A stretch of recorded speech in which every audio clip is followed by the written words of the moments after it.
नमस्कारः। इदानीं वयं प्रतिपदं संस्कृतम् इत्यस्य पाठस्य अग्रिमम् अवशिष्टम् अंशं पश्यामः। पूर्वतनपाठे अस्माभिः दृष्टं यत् महोदया तथा च महोदयः एतयोः मध्ये सम्भाषणं प्रचलत् आसीत्। महोदयेन स्वस्य विषये, स्वस्य कार्यस्य विषये तथा च स्वस्य संस्कृताध्ययनस्य विषये कथितम्।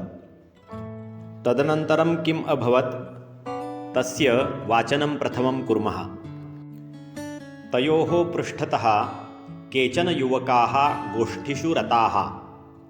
प्रसादः, समीरः, गीना तथा तनुजा इत्येतानि परस्परमित्राणि। तेषु अन्यतमः तत्पुस्तकं दृष्ट्वा महोदयम् उपगम्य वदति। समीरः: महोदय, भवतोः संवादे संस्कृतस्य सन्दर्भः श्रुतः मया। भवानपि विश्वसंस्कृतपरिषन्निमित्तं विदेशं प्रस्थितः। महोदयः: न खलु, परं कीदृशी एषा विश्वसंस्कृतपरिषत्? अपि भवान् संस्कृतस्य छात्रः? समीरः: आम्, अहम् IIT अर्थात् भारतीय प्रौद्योगिकी संस्थानम् इत्यत्र संगणक अभियान्त्रिकी इति विषयस्य छात्रः। तत्र छात्राः संस्कृतमपि पठितुं शक्नुवन्ति। अष्टाध्यायी इति व्याकरणशास्त्रविषयकः ग्रन्थः पाठ्यते तत्र मानव्यविद्याविभागे। अहं संस्कृतव्याकरणं संगणकशास्त्रञ्च इति विषयम् अधिकृत्य संशोधनं करोमि। तद्विषयकं शोधनिबन्धं प्रस्तोतुम् अहं परिषदि निमन्त्रितः। महोदया: अहो आश्चर्यं! तन्त्रज्ञानसंस्थायां संस्कृतस्य अध्ययनं? महोदयः: महाविद्यालये संस्कृताध्ययनं केवलं कलाशाखायाः छात्राः कुर्वन्ति इति आसीत् मे मतिः। समीरः: तिष्ठतु तावत्, तर्हि अवश्यं मेलयामि मे मित्राणि। एते सर्वेपि परिषदि सहभागिनः। प्रसादः अग्रे आगत्य: नमस्ते, अहं रसायनशास्त्रस्य छात्रः। प्राचीनभारतीयरसायनशास्त्रम् इति मम संशोधनक्षेत्रम्। तद्विषयकाः ग्रन्थाः संस्कृतभाषया लिखिताः। शालायां यत् संस्कृताध्ययनं कृतं तस्य उपयुक्तताम् अहम् अधुना अवगच्छामि। इदानीम् अस्मिन् पाठ्यांशे विद्यमानाः केचन शब्दाः। तेषु अन्यतमः इत्यस्य अर्थः तेषु एकः। उपगम्य इति शब्दे उपसर्गपूर्वकः गम धातुः अस्ति। तस्य एतत् ल्यबन्तम् अव्ययमस्ति। समीपं गत्वा इति तस्य अर्थः। प्रस्थित इति विशेषणमस्ति। प्र अधिकं स्था इति प्रथमगणीयपरस्मैपदी धातोः क्त प्रत्ययान्तरूपमिदम्। तस्य अर्थः प्रवासस्य येन आरम्भः कृतः अस्ति तादृशः। भारतीयप्रौद्योगिकी संस्थानम् इत्यस्य आङ्ग्लभाषया भवति Indian institute of technology IIT इति वदामः। संगणक अभियान्त्रिकी नाम कम्प्यूटर् इंजिनियरिङ्ग्।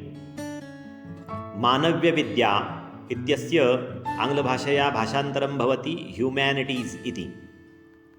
ह्यूमेनिटीज़ विभागे मानवस्य या संस्कृतिः तथा च कलाः सन्ति तेषाम् अभ्यासः भवति।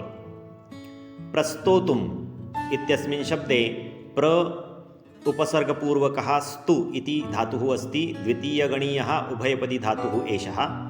तस्य एतत् तुमन्तम् अव्ययम् अस्ति। प्रस्तोतुम् इति शब्दस्य अत्र अर्थः अस्ति प्रदर्शयितुम् अथवा वाचनं कर्तुम् इति। मेलयामि इत्यत्र मिल् इति धातुः अस्ति। षष्ठगणीयः परस्मैपदी धातुः। तस्य इदं प्रयोजकरूपम् अस्ति। मेलनं कारयामि इति तस्य अर्थः। अवगच्छामि इत्यत्र अव उपसर्गपूर्वकः गम धातुः। तस्य लट् लकारस्य रूपमिदं। जानामि इति तस्य अर्थः। इदानीं केचन प्रश्नाः तथा च स्पष्टीकरणम्। महोदयः तथा च महोदया यदा सम्भाषणे मग्नौ स्तः तदा तयोः पृष्ठतः केचन युवकाः सन्ति। युवकाः किं कुर्वन्तः सन्ति? तेषामपि परस्परसम्भाषणं प्रचलति। कानि परस्परमित्राणि? प्रसादः, समीरः, लीना, तनुजा च परस्परमित्राणि। नाम तेषां युवकानां युवतीनां च एतानि नामानि सन्ति। तेषु युवकेषु समीरः नाम यः युवकः अस्ति सः किं पठति? सः भारतीयप्रौद्योगिकीसंस्थायां नाम IIT मध्ये सङ्गणक अभियान्त्रिकी विषयस्य छात्रः। नाम सः कम्प्यूटर् इंजिनियरिङ्ग् पठति। IIT मध्ये मानव्यविद्याविभागे किं पाठ्यते इति समीरेण कथितं। तर्हि समीरः वदति तत्र अष्टाध्यायी इति संस्कृतव्याकरणस्य ग्रन्थः पाठ्यते। वयं सर्वे जानीमः यत् IIT इति तन्त्रज्ञानसंस्था अस्ति। तस्यां तन्त्रज्ञानसंस्थायां मानव्यविद्याविभागः अस्ति, यत्र मानवस्य भाषाणामपि अध्ययनं भवति। तस्मिन् विभागे अष्टाध्यायी इति संस्कृतव्याकरणग्रन्थः अपि पाठ्यते इति तेन कथितम्। कस्मिन् विषये समीरः संशोधनं करोति? तस्य संशोधनस्य विषयः अस्ति सङ्गणकशास्त्रं संस्कृतव्याकरणञ्च। सः विश्वसंस्कृतपरिषदि किमर्थं निमन्त्रितः? तर्हि तस्य यः अभ्यासविषयः अस्ति सङ्गणकशास्त्रं संस्कृतव्याकरणञ्च, तस्मिन् विषये शोधनिबन्धं प्रस्तोतुं सः परिषदि निमन्त्रितः अस्ति। एतत् श्रुत्वा महोदयायाः आश्चर्यं भवति। तत् केन कारणेन आश्चर्यं भवति तस्याः? तन्त्रज्ञानसंस्थायां संस्कृतं पाठ्यते इति श्रुत्वा तस्याः आश्चर्यं जातमस्ति। महोदयस्य संस्कृताध्ययनविषये किं मतम् आसीत्?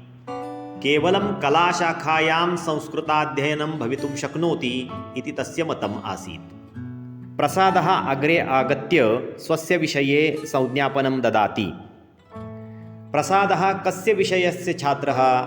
सः रसायनशास्त्रस्य छात्रः अस्ति। तत्रापि तस्य संशोधनस्य क्षेत्रं किं? तर्हि प्राचीनभारतीयरसायनशास्त्रम् इति तस्य संशोधनक्षेत्रमस्ति। भारतीयरसायनशास्त्रस्य ग्रन्थाः कस्यां भाषायां लिखिताः सन्ति? तस्य उत्तरमस्ति संस्कृतभाषायां ते ग्रन्थाः लिखिताः।